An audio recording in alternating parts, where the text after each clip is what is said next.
Priority देखिए वो चीजें रहती है maths, reasoning, GS and computer. ये चीजें होती है बस। ये आपके 15 क्वेश्चन 15 मार्क्स, ये आपके 25 क्वेश्चन 25 मार्क्स, ये आपके 50 क्वेश्चन 50 मार्क्स और computer 10 question 10 marks. 100 question 100 marks का होता है, 1.5 घंटा आपको मिलता है। इतना आप सबको पता होगा। 1/4 की नेगेटिव मार्किंग होती है।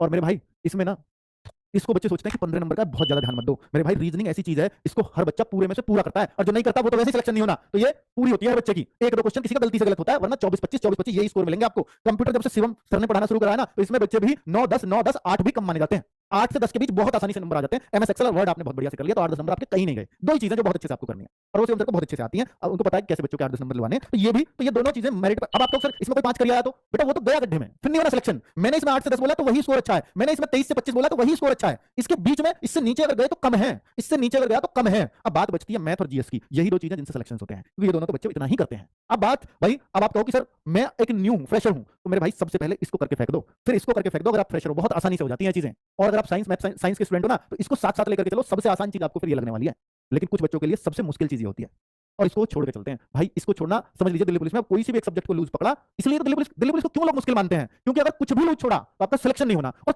चारों पे कमांड होना ये कला है। चारों पे कमांड बहुत ही कम बच्चे बना पाते हैं, इसलिए तो आसानी से सेलेक्ट भी हो पाते हैं। अब मैं आपसे कहता हूं कि भाई मैथ्स को इतना जरूर रखना, चाहे आपका कितना भी कमजोर है। पर भाई कमजोर वालों के लिए कह रहा हूं कि 12-13 क्वेश्चन आपके हो जाएं हर हाल में, इतना जरूर रखना। और इतने हर किसी को करने लायक आते हैं इसमें। बस 1-2 क्वेश्चन को अगर छोड़ दें तो 12-13 क्वेश्चन हर बच्चा कर सके, ऐसा ही मैथ पूछा जाता है।